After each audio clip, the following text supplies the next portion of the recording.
Hi everyone. तो आज जो मैं टॉपिक स्टार्ट कर रहे हो वो टॉपिक है हिस्ट्री का, the making of a global world cup the great depression. So हम लोग स्टार्ट करते हैं। सबसे पहले स्टार्ट करने से पहले if you have not subscribe the channel please it's my request, please subscribe the channel so that you may get the notification instantly and you will notified at the any moment. So let's start. The Great Depression started around 1929 and lasted till the mid 1930। तो कहता है जो great depression start हुआ, मतलब कि जो depression का जो दौर चलो जो बहुत ज़्यादा ह्यूज अमाउंट में था, वो स्टार्ट होता है साल 1929 से लेकर के और वो ख़त्म होता है 1930 के मिड ईयर तक। During this period production, employment, income and trade all decline significantly. तो कहता है ये जो दौर चला, ये जो ग्रेट डिप्रेशन का जो दौर था, तो इस ग्रेट डिप्रेशन में बहुत चीज़ों पे अफेक्ट पड़ता है। सबसे पहले अफेक्ट पड़ता है प्रोडक्शन पे, एम्प्लॉयमेंट पे, इनकम्स पे, trade all decline significantly through most of the world. कहते हैं पूरे दुनिया में ये चीज़ काफ़ी हद तक, ये जो कुछ कुछ टर्म यहाँ पर डिफाइन हुआ, ट्रेड, एम्प्लॉयमेंट, बिजनेस, ये सब, इसमें डिप्रेशन का जो दौर चला था, इस दौर पर काफ़ी असर इस पर हुआ था। The exact timing and impact of depression varied across countries. तो कहता है कि जो डिप्रेशन का जो दौर चला, कि वो जो दौर था वो मतलब कंट्री टू कंट्री डिपेंड किया कि एग्जैक्ट टाइमिंग कहाँ पे किस कंट्री में कब डिप्रेशन का टाइम आया, वो कंट्री टू कंट्री वो टाइम डिपेंड कर रहा था। आगे कहता है agricultural regions and communities where the most affected. तो कहता है कि ये जो डिप्रेशन का जो दौर चला, इस डिप्रेशन के दौर में कौन सी ऐसे पार्ट हुआ जो ज़्यादा अफेक्टेड हुआ। तो कहता है एग्रीकल्चरल रीजन मतलब खेती बाड़ी जो ये सब वो ज़्यादा अफेक्ट होता है। और अफेक्ट होता है कम्युनिटीज मतलब कि समुदाय के जो लोग हुए, छोटे तबके, चाहे ये पीजेंट्स हो गए, फार्मर्स हो गए, ये ट्राइबल्स लोग हो गए, वो लोग थोड़ा ज़्यादा इन सब चीज़ों से अफेक्ट हुए थे। डिप्रेशन का जो दौर चला इससे वो लोग ज़्यादा अफेक्ट हुए थे। This was because the fall in agricultural prices was greater. तो कहता है आखिर वो लोग क्यों अफेक्ट हुए, किस वजह से इन लोगों पे इतना ज़्यादा अफेक्ट हुआ था। तो कहता है कि the fall in the agricultural prices was greater. तो कहता है कि एग्रीकल्चरल प्राइसेस का जो दाम था, मतलब कि खेती, एग्रीकल्चर खेती से जो प्रोडक्शन जो होता था उसका जो दाम था वो बहुत ज़्यादा तेज़ी से घटा, क्योंकि जो पीजेंट्स लोग क्या होता है उस चीज़ पर डिपेंड करते हैं, एग्रीकल्चरल प्रोडक्शन पे वो डिपेंड करते हैं, तो उसका दाम जो है बहुत ज़्यादा तेज़ी से घटा था।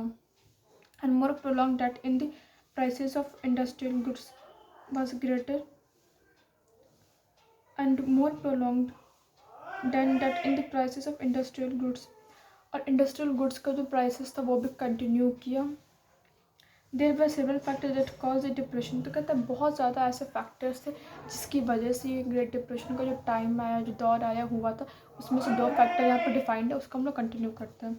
तो कहता है first, agricultural over production remained a problem which was further made worse by following agricultural price. Agricultural over production, तो कहता है फर्स्ट पॉइंट में कहता है एग्रीकल्चरल ओवर प्रोडक्शन मतलब कि जैसा कि पहले प्रीवियस टॉपिक में है कि वीट प्रोडक्शन बहुत ज़्यादा हो गया था, उसकी वजह से प्रॉब्लम हो रहा था, बहुत ज़्यादा भरमार हो गया। ग्लट मतलब क्या, भरमार हो जाना, ओवर प्रोडक्शन हो जाना, तो ओवर प्रोडक्शन हो गया था।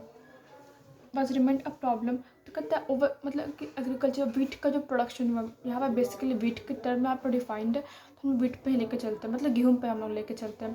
तो कहता है जैसे कि गेहूँ का जो डेवलपमेंट था, गेहूँ का जो प्रोडक्शन था इतना ज़्यादा हो गया था, सॉरी जिस पे हम रखते हैं फ़ोन को वो गिर गया था इसलिए वैसा आवाज़ किया था।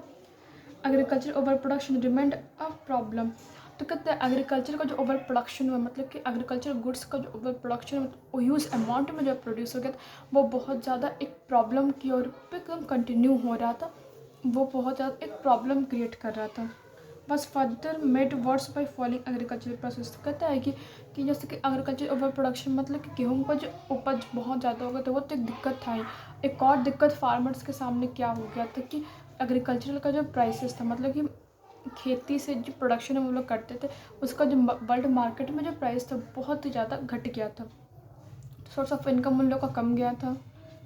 As prices slumped and agricultural incomes decline. तो कहता है जैसे कि प्राइसेस स्लम्प्ड मतलब कि झुकता है, गिरता है, स्लम्प्ड मतलब गिरना, प्राइसेस फॉल डाउन होता है, गिरता है, एंड एग्रीकल्चरल इनकम्स डिक्लाइन। तो क्या फार्मर्स लोग का तो बेसिक इनकम तो यही होता है ना, एग्रीकल्चर गुड्स। तो इनका इनकम जो होता है घटता है। डिक्लाइन मतलब क्या, घटना, उनका इनकम घटता है।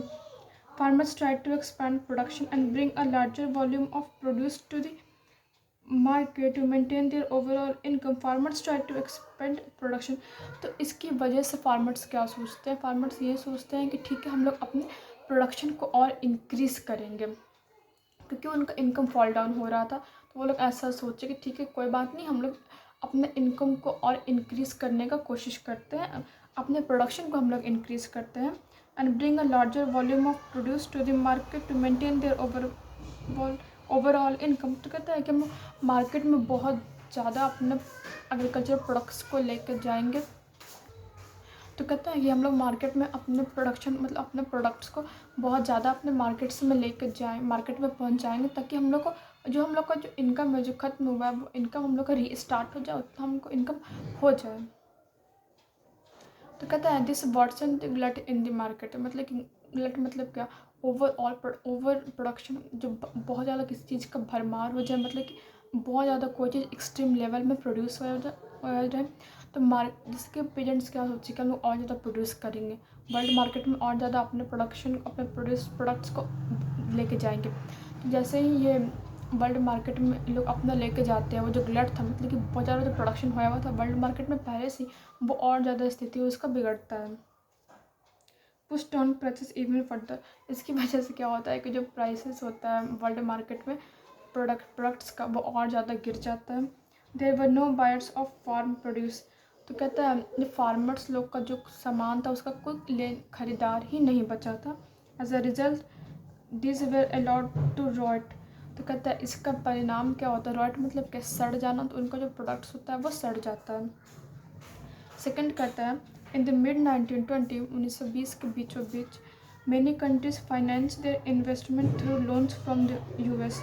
तो कहता है कि 1920 के बीचों बीच बहुत ज़्यादा ऐसे कंट्री थे जो अपने जो खर्च था, अपना जो इन्वेस्टमेंट था, जहाँ वो लोग अपना पैसा इन्वेस्ट करते थे, जिससे उनको पैसा बच नहीं रहा था, तो उसको इन्वेस्ट करने के लिए वो यूएस जो हुआ, यूएस से वो लोग लोन ले लेते थे।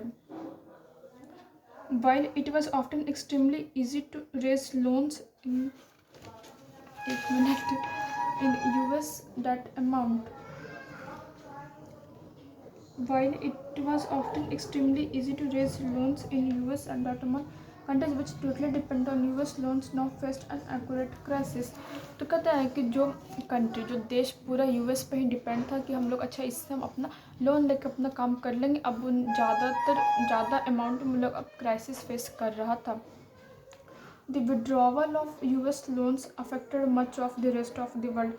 तो कहता है the withdrawal of US loan, अब जो है यूएस अपना पैसा वापस लेने का था कि जब वो यूएस अपना पैसा वापस मांग रहा था सारे देशों से, has affected much of the US loans affected much of the rest of the world। जैसे कि यूएस अपने पैसा वापस लेने की फिराक में था, इसकी वजह से बहुत ज़्यादा देशों में प्रभाव पड़ता है।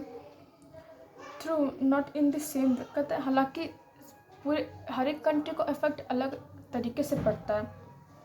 It affected different regions in different type. तो वही कहता है कि ये जो अलग अलग जगहों पर अलग अलग तरीके से अफेक्ट होता है। In Europe it leads to collapse of some major banks. तो कहता है यूरोप में कैसे असर पड़ता है, तो यूरोप में बहुत ज़्यादा जो बड़े बड़े बैंक्स होते हैं उन कोलैप्स होते हैं, मतलब वो लोग फॉल डाउन होते हैं, घटने लगते हैं। It also let the collapse of currency such as British pound sterling. तो कहता है इसकी वजह से क्या होता है कि जो ब्रिटेन का जो करेंसी होता है, स्टर्लिन मतलब ब्रिटेन करेंसी होता है, ब्रिटेन का पैसा होता है, तो ब्रिटेन का जो पैसा का जो करेंसी का जो वैल्यू होता है वर्ल्ड मार्केट में वो ज़्यादा घटता है। There was a heavy slump in America and other countries. In order to protect its economy from the depression the US started charging double import duties. तो कहता है यूएस क्या किया, in order to protect its economy, अपने economy को protect करने के लिए यूएस क्या करता है, अपने इकोनॉमी को प्रोटेक्ट करने के लिए क्या करता है कि जो टैक्स जो लगता है, इम्पोर्ट में जो टैक्स लगता है उसको बढ़ा देता है, उसको दुगना कर देता है ताकि वो अपने इकोनॉमी को मेंटेन रख सके। The US was also the industrial country most severally affected by the depression. तो कहते हैं जो कंट्री डिप्रेशन के शिकार हुए थे उसमें से यूएस भी एक कंट्री हुआ है जिसको डिप्रेशन असर किया था। With the fall in prices and prospect of a depression, US bank has led reduce domestic lending and called bank loans. तो with the fall in the prices कहते हैं जैसे जैसे दाम घटा, द प्रोस्पेक्ट ऑफ डिप्रेशन, इसमें US में भी अफेक्ट पड़ता है। आगे का वीडियो अगले पार्ट में।